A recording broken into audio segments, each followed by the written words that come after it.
Computer. Damian, welcome. Thank you so much for being here today with me. It's been lovely to catch up with you. We've just had a conversation off air, so to speak, before we recorded, and it's lovely to see you again and catch up with you. I know you very well. Those people that are listening probably don't know you as well as I do. So please, could you just introduce yourself and let our listeners know who you are? Well, first and foremost, thank you so much for having me today. It's a real privilege and a real honour to be speaking to you. It's lovely to, again to be catching up and talking about the old times and some incredible times over the years. So yeah, just in terms of who I am, I won't go on too much. But my name's Damian. I was in the police service for 25 years. Again, absolute privilege and honour. For 10 of those years, I was in hostage and crisis negotiation, where I got to work with an incredible group of people whose only aim was to help people who were in a difficult place. And we were fortunate enough, both of us, to be in that world, and hopefully we made a difference to a few people, a few families, because that's ultimately the most important part of the work we did. Yeah, absolutely. I couldn't agree with you more. I say it all the time. It was a privilege and an honour to be a hostage and crisis negotiator. And today we're going to share one or a few of your stories, specifically around suicide. And just before we came on air, we were talking about the stats. It'd be really good if you could share some of those stats as well on this podcast, just so we can really get a feel of what suicide looks like in the UK. Yeah, and I think we know each other well. I think what you're doing this morning, actually even talking about the subject of suicide, is really really important, and it's really brave, and it's something we don't talk about enough. There's been a probably quite a seismic change recently in society around recognizing mental health and mental health issues, and that's absolutely fantastic. And long may that continue, and hopefully it gets the spotlight and the investment and everything that goes with it to really make a difference to people. But what we still don't talk about enough is suicide. Mm. And actually, that can be the end of some mental health issues and can be the reason why, people take their own lives. And I think the word suicide sometimes just sends a chill. It certainly sends a chill down my spine. And the statistics are absolutely frightening. They really are. It's obviously a really, really complex subject for a variety of reasons. But just some of the ones I've picked out, which I think are staggering, quite frankly, are as follows. And globally, around 750,000 officially take their own lives. It's probably double, Mm. at least, because due to the way suicides are recorded and the unreliable data, are often driven by cultural, social, religious types of reasons. I think there's only 80 countries worldwide who've got reliable-ish in brackets data. The UK obviously being one of them. But within the UK, and the most recent statistics, and this is from the Samaritans website, so it's all open source Yeah. data in the 2023 statistics. 7,055 people took their own lives, which Mm. is extraordinary. And to almost just contextualize that, in 2023, there was 590 murders. There was 1,624 road deaths. Um, and yet suicide almost is treble that. Yet we're rightly horrified by murders and road, traffic deaths. And we do, we do all these responses rightly to try and make the streets safer, target guns, target knife crime, gun crime, gang crime to try and reduce murders. We try and make cars safer, roads safer, and it rightly gets loads of focus. Mm. Where's the focus on something which causes almost three times as more harm? It's frightening. Mm. Yeah, and those stats, as you say, are very interesting, especially when you lay it out like, well, actually, that's three times more people taking their own lives. And still, I get asked the same question. Is it when I was teaching on the course, on the national course, and you'll have had this. People were afraid to mention the word suicide because they felt that if they said that word, suicide, then it would put the thought in someone's head. And we know that's not true. There's been a lot of research around that. We also know that it is one of the hardest conversations to have because we don't want to get it wrong and we don't want to say something that might offend somebody. And yet we also know that when we do say, look, I've noticed this about your behavior, or I've noticed this is happening in your life. How are you really? Are you thinking about suicide? Are you thinking about taking your own life? That opens that door and creates that safe space. Now, I know you're a very experienced negotiator and have had lots of experience. And the whole purpose of today's conversation and podcast is so that we can leave the listener with some practical advice that they can take away. So I'd love to hear a story from you. We change all the names and the places to protect people. At the end of this conversation, there will be the numbers for Samaritans and Shout for people to contact if they are having a particularly bad experience today and just need somebody to talk to straight away. But for those people who have friends or relatives that they are concerned about and they want to start the conversation, then this is how we can help them. So over to you, Damo, please share, and I'll just chip in and ask you some questions towards the end. Thank you. I just wanted to pick up one point you said, and I think it's really, really crucial, and it has to be a really major takeaway from the talk today. People being scared to ask that question, are you thinking of taking your own life? Yeah. It's a terrifying question to ask. It is, but it's one that has to be asked. Mm. Unfortunately, it does, because that could be the question that makes the real difference. So, I'm going to just talk about a story which actually probably led to me becoming a negotiator. So I wasn't trained at the time, and it was a few weeks after the 7/7 bombs in London.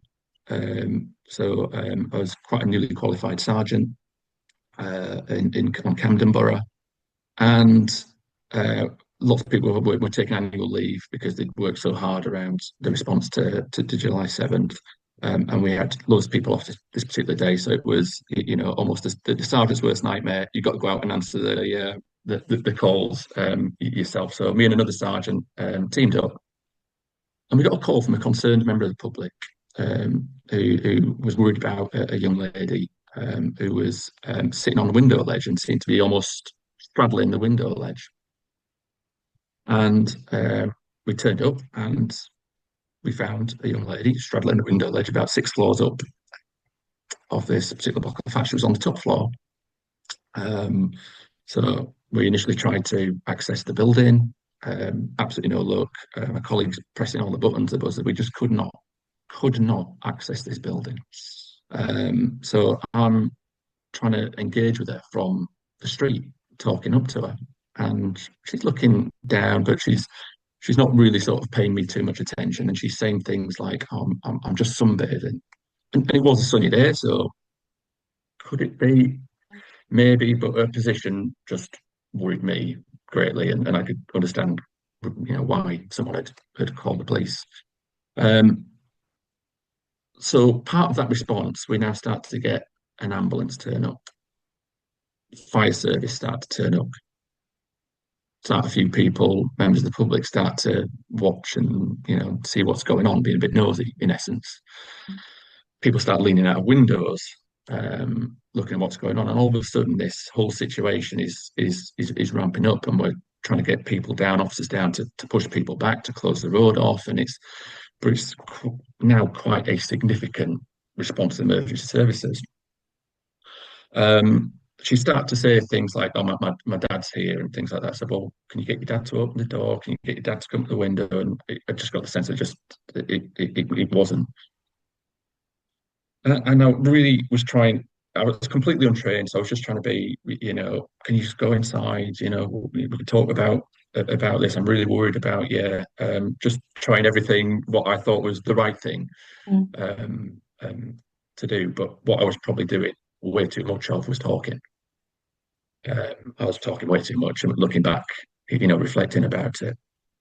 But she just didn't. And she was starting to move around a lot on that ledge, and I was becoming increasingly concerned for her.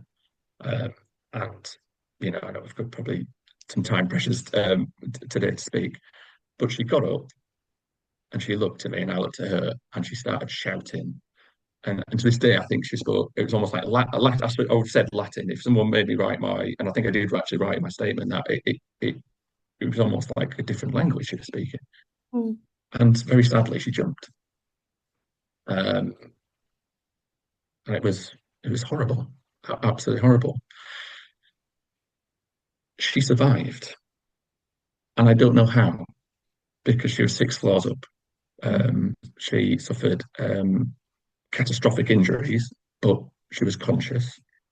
And then we had the wonderful people from the ambulance service, fire service, and other officers who, you know, took her off to hospital. Um, like I said, the injuries was catastrophic. I think she was in hospital for 6 months.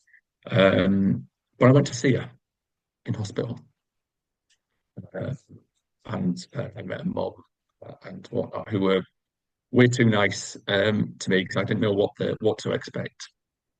But the reason why I picked this story out was when I spoke to her, when I walked in fact when I walked in the room, she went, "I remember you." And I thought, well, what it's on. I was a bit worried, sort of things. I thought she seemed angry, but I was almost relieved that actually she was, physically, mentally sort of astute and aware that she did. Well, that's great. That's good news. And I apologise. I'm really sorry that I didn't help. I didn't. And she went, "No, it wasn't that." She said, "I just thought I had to." And I said, "What do you mean?" She went, "Well, there were so many people and so many fire engines, so many police cars. I thought it got to this stage. I just thought I had to." Wow. And it was a huge like light bulb moment. It was, and it was something it was that surrounding pressure had caused, almost a negative effect. Everyone who'd come to help, all this people trying to help most of the people. There's some very unhelpful people that day. Mainly people shouting awful things. Um, and it was that pressure. So a real sort of important sort of lesson around when a person is in real crisis, is to not intensify the pressure. It's trying to relieve that sort of pressure. And that's why sometimes when you get people in crisis who go to motorway bridges, that's why we close motorways off. That's why we close roads off. And I know sometimes the public get very frustrated and this, that, and the other, but that's why that happens. It's to try and decompress the situation as much as possible to create as much space and time just to let the negotiator, whoever's speaking to them, because it might not be a negotiator, it might be a member of the public, a family member, having time and space without that pressure to Mm. enable them to decompress and maybe choose a different outcome rather than feeling they're forced now that they've caused this commotion to then act how we wouldn't want them to act, if that makes sense. Yeah, that makes perfect sense. And that's a really interesting lesson, isn't it? Because sometimes when somebody is in crisis, and if we bring that back to family units, let's take a family unit. So let's say that there is a teenager in the household and they are self-harming, and they have said to one of the parents or maybe to several people that they don't want to be here anymore. And our natural response, isn't it? Especially when we're emotionally connected and we both have children in our lives, so we know how hard that is with that emotional connection, is we then want to either smother it down and make it go away because it's really difficult to deal with, or we get lots of people involved, and all for the right reason, all for the right reasons. Like we might get if with the mum, we might get the dad involved, or we might get the doctor involved, or we might get more friends involved, and then suddenly the young person has five, six, seven, eight different people talking, sometimes at them. And that can intensify that situation. And thank you for sharing that because I just never really thought about it like that. So what would your advice be? Because I know you've dealt with lots of different conversations with people in crisis in a variety of ways. What would your advice for somebody who's listening to this today, who might be going through that might have a young person in their life or a friend in their life, and actually there's lots of pressure now on that person?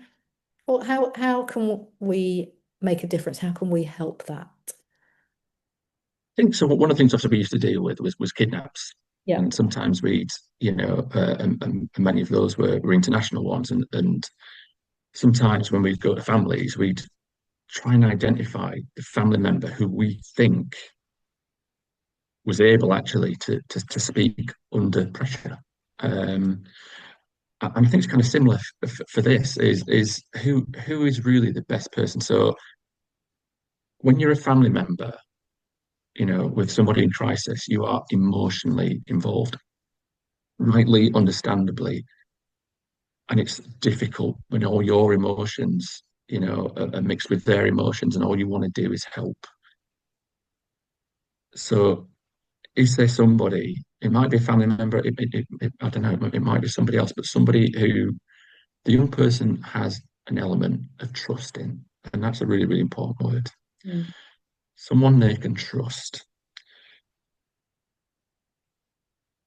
because this type of situation, the situation of crisis, is something that actually doesn't probably end that day because it's always going to be there then afterwards as well. So it's probably the two elements of, as you mentioned, you've probably got five, six, seven people who would probably be driving there in their car if they knew about it, running around from a runner. It's for the right reasons, but it doesn't help. Mm. And the best thing is to try and decompress that situation as much as possible. And as you say, it's got to be one voice. Yeah. It's got to be one voice. Uh, I think it would be my best advice is one voice. But like we used to do when we spoke to people in crisis, we'd have our lead negotiator, so to say, what we'd call our number one, but we'd also have a number two with them. And that number two's job primarily was to keep the number one safe, Mm. and just to look after them. And actually, it was reassuring just to know, as when you're speaking to someone in crisis, you've got somebody there just with you, just knowing someone else is there, but not speaking, but just knowing they're there. That can be really helpful as well. But it's really important that I think if you have one voice, one conversation going on, it just helps the person in crisis because their mind might be so overactive, that I was sometimes call it a fog. Sometimes you can't see, and your hearing's distorted as well in fog. Everything's distorted in the fog of the mind. And so I think that the lesser amount, the least amount of voices and activity, I think is the best way to hopefully safely resolve a situation. Mm. Yeah, I agree with you on the one voice, and I think because especially when you're in that emotional crisis. Now, I can only speak for myself of being in emotional crisis, and I haven't wanted to take my own life, so I haven't been in that situation. So we're basing this on all the experience of talking to hundreds, if not thousands, of people who have been in crisis, and we definitely find that when you have one voice, it's that clarity, but it has to be somebody that you trust. And so if you're in an emotional situation, in that family situation, for me, I think what happens is we become so emotionally invested that we want to be the one. We are fixers, especially as parents and carers, we're fixers and we want to fix it and we want to take the pain away and we want to make it okay. Sometimes we're not the right person to be the trusted person. And that is incredibly hard. That's really hard to think, what? Hang on a sec. I've been with this in my life. I've been with Meg since she was 6. In your life, you've got your own daughter who is 13. Did you say, Damien? Yeah, A couple of weeks time, yeah. yeah. So you've got those lovely teenage years to go through, which we talked about earlier as well. But there's so that there's that letting go and not being the fixer, not being the one that's going to be able to fix it. Your role will be, of course, to be there, and in no way, shape, or form is anyone saying that you shouldn't have these open conversations, that you shouldn't create that safe space. And you might well be the person that the Yeah, young person absolutely. turns to and says, I want to talk to you. But yeah, I agree that that one voice, that crisis brains, dealing with lots of emotions, having lots of people talking at you is incredibly challenging, incredibly difficult, especially if you've also are hearing voices, because then you have more voices telling you what you should be doing, and it's very challenging and very confusing. So one voice, top tip there. So if you do have a young person in your life who is in crisis, get the young person to choose, make that part of the decision making process with them, and in a collaborative way. Who would they like to talk to? And then don't be offended if it's Yeah. not you. Don't be offended if it's somebody you haven't even heard of. And of course, all your safety instincts will come out and say, well, are they the right person? Are they safe? Do your background checks, of course, do that. Just bear that in mind and have considerations. What would you say to let's stick with parents, because parenting is incredibly challenging, and Yeah. especially if you've got a young person who is thinking about taking their own life. What would you say as to parents around, what would your tip be around how to actually open the conversation in the first place?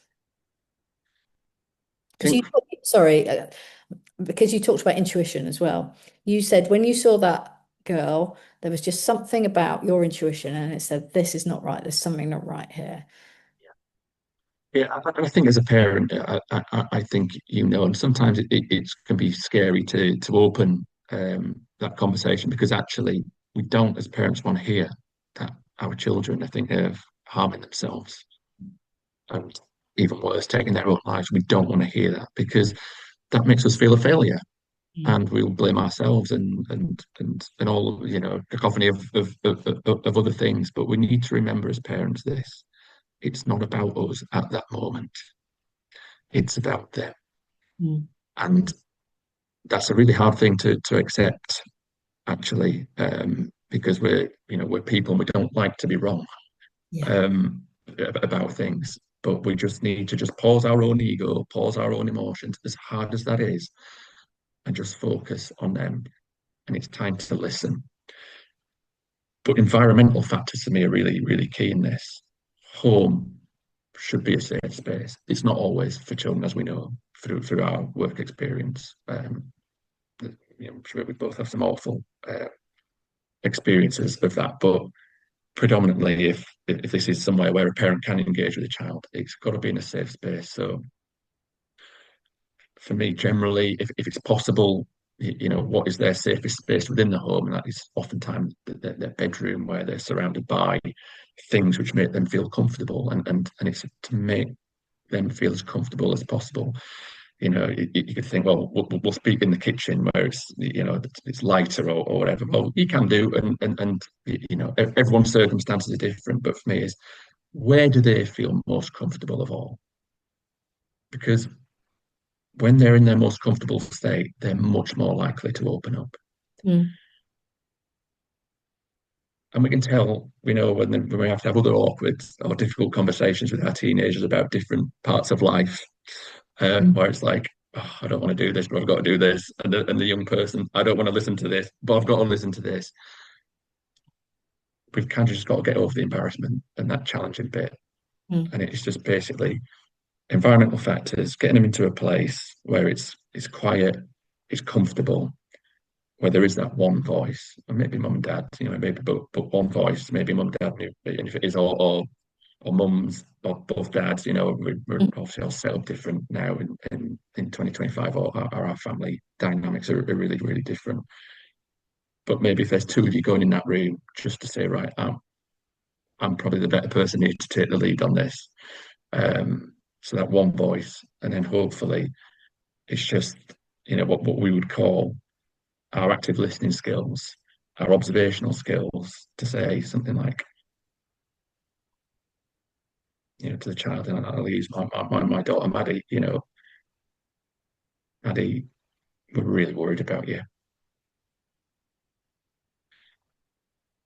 And it could be simple as that. And yeah. just see how that lands. and you might get an instant emotional reaction, you might get an almost a defensive reaction, but it's just something like that, rather than sort of going,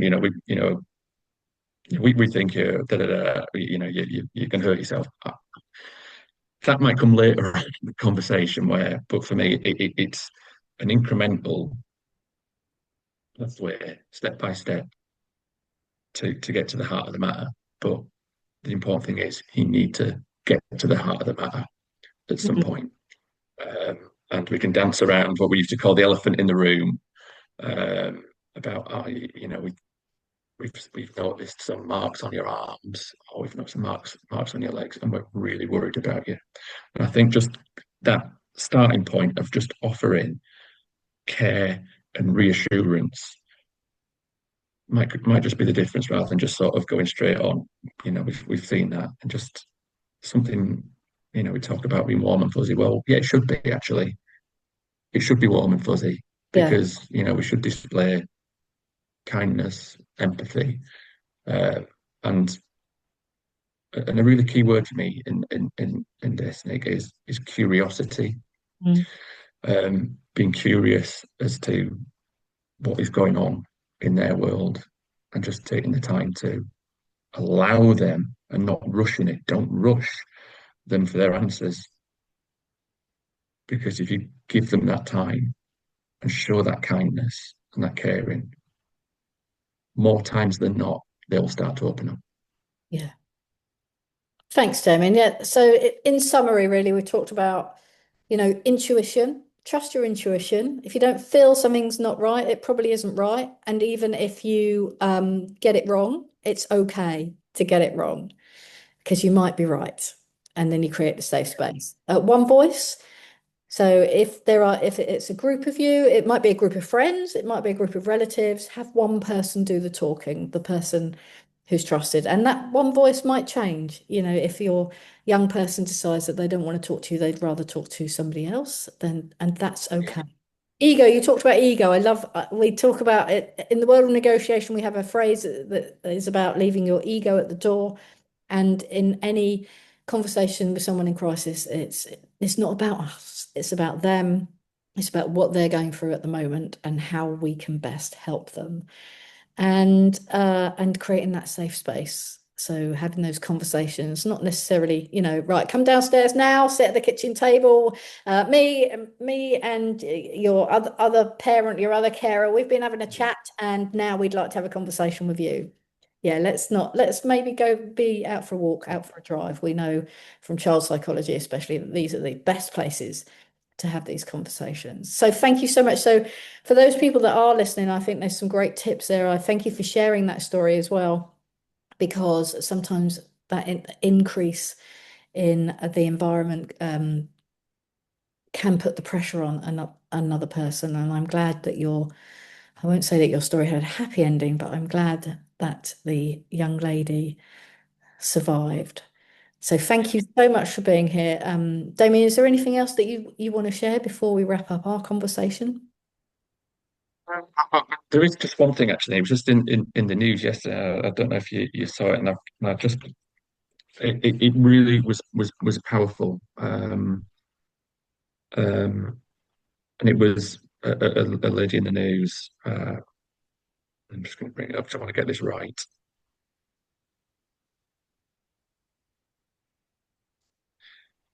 She's called Jane Damerel, and she's aged 32, and very, very sadly, she took her own life. And the inquest has been uh, this week, and she sounded quite an incredible lady. But the family made a statement, um, and she just sounded such a wonderful, warm, lovely person. But there was something in that statement which jumped out at me, and I thought they're absolutely right, and it's this, and be it a young person or any person. Uh, I thought it was incredible and powerful. And it's this: it says, by speaking openly and without shame, we hope to contribute to a culture where mental ill health is met with kindness and support, and where people in deep distress and those around them feel seen, believed, and able to reach for support without fear of judgment. I thought was magnificent, Yeah. and really, really brave of the family to say something like that, to speak openly in such tragic circumstances. Which that should be in front of every person in government when they make their decisions about how they finance mental health, and actually how much they speak about suicide. Because go back to those facts and figures, we need to speak about suicide far more than we do, um, because it's vital. It's people's lives. It's mums, dads, sons, daughters. Everybody affects everybody in all walks of life, and worked for our young people in particular at the moment, and the pressures and strains of the digital age on them. So it's really, really important we speak about it more. And I'm so glad that you've taken the opportunity to speak about it, and it's been an absolute pleasure and privilege to do so with you. So thank you. Thank you very much, Damien. I think that's a great place to leave it.